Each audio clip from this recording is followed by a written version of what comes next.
Hello everyone, ये रिश्ता क्या कहलाता है कि आज के एपिसोड में आप देखेंगे जिसमें सीरत रणवीर को अपनी सच्चाई बताएगी। तो चलिए देखते हैं आज के एपिसोड में। मावरी कहती है सीरत को सच बोलने के लिए कि तुम आज हिम्मत जुटाकर रणवीर से सच बोल ही दो। बोलती है हाँ मावरी, आज मैं रणवीर को सच बताकर ही रहूँगी। उसके बाद मावरी बोलती है कि खाटू श्याम जी तुझे हिम्मत दे और तुम्हारी मदद करे। तो सीरत बोलती है कि मावरी, अगर खाटू श्याम जी से कुछ मांगना ही है तो रणवीर के लिए मांगो, क्योंकि वो मुझसे बहुत प्यार करता है। उसको सच सुनने की क्षमता दे, यह प्रार्थना करो अपने खाटू श्याम जी से। तभी उधर निधि आ जाती है और वो देखती है तो सीरत देखती है कि कहीं इसने हमारी बात सुन तो नहीं ली। तभी निधि सीरत के पास आकर बोलती है कि भाभी, आज क्या दादा को मारने का इरादा है? तो सीरत चौंक के देखती है। उसके बाद निधि बोलती है कि भाभी, आज आप बहुत अच्छे लग रहे हो, चलो आपका सब नीचे इंतज़ार कर रहे हैं, चलिए भाभी। उसके बाद में सीरत को हाथ पकड़ के नीचे लेके आती है। बाद में निधि सीरत को बोलती है कि भाभी आप चलिए, मैं मावरी को लेके आती हूँ। उसके बाद में सीरत नीचे देखती है कि रणवीर सामने है, तो वो सोचती है कि मैं अभी रणवीर को जाके सच्चाई बता देती हूँ। वो नीचे जाती है और थीम पार्टी होने के कारण वो सोचती है कि यही रणवीर है और कार्तिक को रणवीर समझकर सच बताने वाली होती है और बोलती है, रणवीर मैं तुझे बहुत दिनों से एक बात बताना चाह रही हूँ जो मेरे मन में चल रही है। मैंने बहुत बार बताने की कोशिश की पर नहीं बता पाई। आज मैंने हिम्मत की और मैं तुझे बता रही हूँ। तभी वो बोलती है आई लव। तभी कार्तिक घूम जाता है, वो बोलती है सॉरी सॉरी, मैं चाहता हूँ तो अपने मन की बात रणवीर को ही बताए। मैं तो रणवीर नहीं, कार्तिक हूँ। चलो अच्छा है, तो फाइनली अपनी मन की बात रणवीर को बताने जा रही है। तभी रणवीर उधर से आ जाता है। सीरत का मास्क नीचे गिरा देख बोलता है कि अच्छा है तेरा मास्क नीचे गिर गया, वरना इस पूरी पार्टी में मुझे तुझे ढूंढना पड़ता। पर चलो कोई नहीं, ये थीम पार्टी है इसलिए मास्क तो लगाना ही पड़ेगा। कार्तिक बोलता है कि सीरत तुझसे कुछ अपने मन की बात कर रही थी, चलो इससे अच्छा मौका कहाँ मिलेगा, तुम दोनों अपने मन की बात करो, मैं यहाँ से चलता हूँ। तभी सीरत रणवीर को अपनी बात बताने वाली होती है तो रणवीर बोलता है कि एक बार रुको, हम गेम खेलते हैं, तुम गेम के बीच में मुझे ये बात बताना। तो सीरत बोलती है कि नहीं, ये बात हम दोनों के बीच की है। रणवीर के पास में कॉल आ जाता है उधर से, बोलता है कि आप कब आ रहे हो फ्लाइट से? तब वो बोलते हैं कि मैं इतनी बजे हूँ और आप एयरपोर्ट पे गाड़ी भेज देना। उसके बाद में इधर सीरत सोचती है कि मुझे रणवीर के पार्टी ख़त्म होने से पहले ही मुझे रणवीर को सच बताना होगा, क्योंकि पार्टी ख़त्म होते ही ये तो चला जाएगा। फिर रणवीर सीरत का हाथ पकड़ ले जाकर बीच में पार्टी के बीच में ले जाके बोलता है कि चलो, जिस स्पेशल मेहमान का आप इंतज़ार कर रहे थे वो आ गए हैं। उसके बाद में गाना सॉन्ग चलता है और सब डांस करते हैं। सीरत अनमने मन से रणवीर के साथ डांस कर रही होती है। चारों लोग और घूम रहे होते हैं। उधर रणवीर उसको सरप्राइज़ देने के लिए बलून नीचे सेंड करता है, तो उधर नरेंद्र चौहान सोचता है कि मैं रणवीर को सच्चाई बताऊं, तो वो जैसे याद करता है तो उसके रणवीर नरेंद्र चौहान से बोलता है कि आपके पास कॉल आ रहा है, उसको उठा लीजिए। क्या बताइए, आपके पास लॉस का कॉल हो तो उठा लीजिए। नरेंद्र नाथ चौहान बोलता है कि मेरा बेटा मेरी बात मानने के लिए तैयार नहीं है, मैं तो तेरे अच्छे के लिए ये बात कर रहा हूँ बेटा। उसके बाद में रणवीर किसी और लड़की के साथ में डांस करने लग जाता है और सीरत और कार्तिक दोनों डांस कर रहे होते हैं। बाद में सीरत खड़े होकर सोचती है कि पार्टी ख़त्म होते ही रणवीर एयरपोर्ट के लिए निकल जाएगा, मुझे उसके जाने से पहले ही मुझे सच बताना होगा, वरना ये चला जाएगा। उसके बाद में उसके आने तक वेट नहीं कर पाऊँगी। तेरे अंदर जो तूफ़ान चल रहा है, क्या उसको तुम रणवीर के आने तक रोक पाएगी? यही सोच रही होती है। तभी अचानक कार्तिक आ जाता है और सीरत के पास और बोलता है कि तुमने अपने दिल की बात रणवीर से क्यों नहीं कही? देखो, तुमने इतना अच्छा मौका गवा दिया ना सीरत। सीरत, तुम किस चीज़ का इंतज़ार कर रही हो? तभी सीरत बोलती है, कोशिश की थी मैंने, पर रणवीर ने मेरी बात नहीं सुनी। इधर रणवीर के पास कॉल आ जाता है और वह कॉल पर बात करता है। इधर कार्तिक सीरत से बोलता है कि 12 राउंड होते हैं ना बॉक्सिंग में, उसके बाद डिसाइड होता है कि हार होती है जीत। मुझे लगता है हमेशा तुमने एक ही राउंड खेला है। तुम्हारे मन में जो भी सीरत है प्लीज़ बता दो उसे, ताकि तुम उसके बाद आराम से सांस ले सको। इतना कहकर कार्तिक रुक जाता है और सीरत के साथ डांस कर रहा होता है, तो बाद में रुक जाता है। इधर रणवीर को पार्टी में शोर होने के कारण कॉल पर आवाज़ नहीं सुनाई देती, तो वह साइड में आ जाता है। तब भी कार्तिक के पास भी कॉल आता है।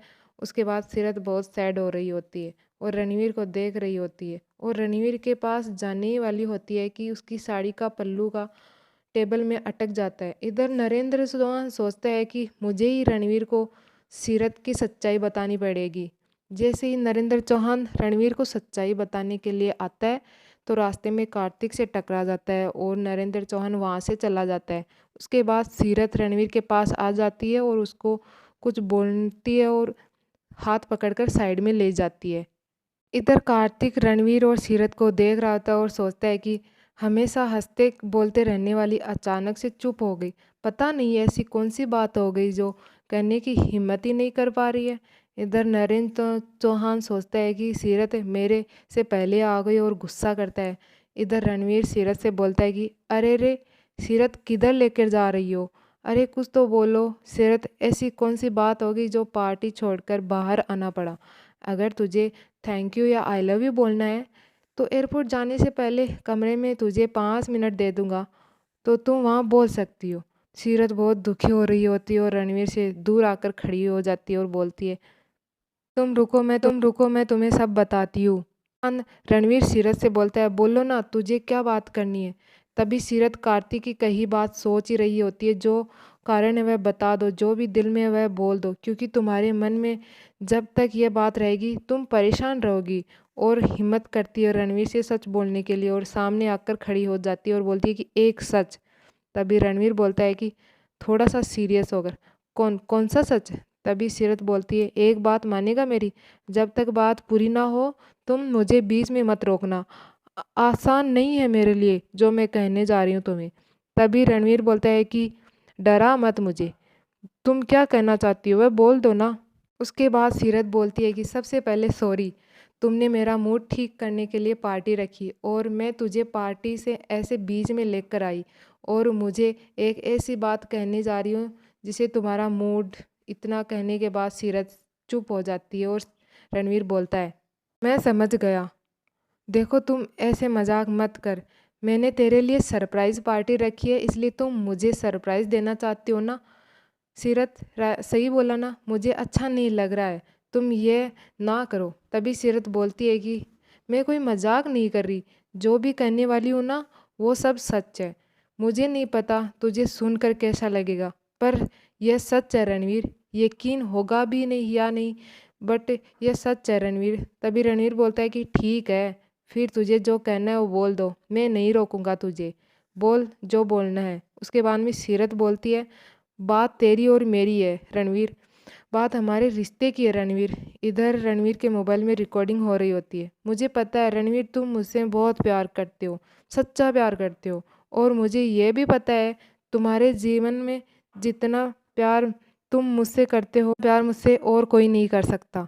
तुम्हारे जितना प्यार करने वाला पति किसी किस्मत वालों को ही मिलता है। तुझे पता है वहाँ जैसलमेर में सब लोग बोलते थे कि अगर जोड़ी हो ना तो सीरत और रणवीर के जैसी। बहुत कुछ हम दोनों ने एक जैसा था, हमारी पसंद नापसंद, हमारे सपने। तुझसे मिलने के बाद बहुत कुछ बदल गया मेरी ज़िंदगी में, नया विश्वास जागा, नई हिम्मत जागी, और सबसे बड़ी बात मैंने अपनी इज्जत करना सीखा। तुम्हारा यह एहसान ज़िंदगी भर नहीं चुका सकती रणवीर। तभी सीरत कथी और रणवीर बीच में बोलता है सॉरी सॉरी बीच में बोलने के लिए, पर ये सारी बातें क्यों बता रही हो। के बाद सीरत बोलती है तुम्हें याद है रणवीर, अलग होने से पहले हम हमेशा यही सोचते थे कि एक दूसरे के बिना एक पल भी ना रह पाएंगे, पर देख रह लिए 2 साल, तुम प्यार में और मैं गुस्से में, पर जी तो रहे थे ना दोनों। पर पर जब वापस आए ना रणवीर तुम, तब मुझे लगा कि मेरी किस्मत खुल गई है, मुझे मेरा प्यार वापस मिल गया है। मैं तो पागल ही हो गई थी तुझे देखकर, नाराज़ हुई, गुस्सा किया, पर बाद में बहुत शर्मिंदगी हुई मुझे कि तुमने मेरे लिए इतना कुछ किया और मैंने क्या कुछ नहीं किया, सिर्फ गुस्से में मैंने इंतज़ार भी नहीं किया तुम्हारा। अरे मुझे लगा कि तुम मुझे छोड़कर चले गए हो, लेकिन तुम तो वहीं खड़े थे रणवीर जहाँ से हमारा रिश्ता अलग हुआ था। आगे तो मैं निकल गई रणवीर। यह सब जब मुझे समझ आया तो बहुत मैंने छोटा महसूस किया खुद को, लगा कि कितनी स्वार्थी हूँ मैं। तेरी अच्छाई तेरे एहसान उनके तले में दब गई रणवीर। और जैसे सूरज की रोशनी में सब कुछ चमकता है ना, वैसे ही तुम्हारा प्यार इतना अधिक था, इतना सच्चा था मेरे लिए कि उसके सामने मैंने अपनी हर फीलिंग्स को प्यार समझ लिया। पर इतनी आसानी से समझने वाली चीज़ कहाँ है प्यार, बड़ी टेढ़ी चीज़ है प्यार रणवीर। ना सोच के किया जा सकता है और ना ही समझ के छोड़ा जा सकता है। तुम्हारे से शादी हो गई, पर तब तक भी समझ नहीं आया कि प्यार किसे कहते हैं। काश ये अक्ल मुझे पहले आ गई होती। जब तक पता चला तब तक बहुत देर हो चुकी थी। आगे आने वाले एपिसोड में दिखाया जाएगा कि सीरत जब सच बता देगी तो क्या रणवीर इस सच्चाई को सुन पाएगा या नहीं? उसका क्या रिएक्शन होगा? अगर आप ये जानना चाहते हैं तो जुड़े रहिए हमारे चैनल के साथ।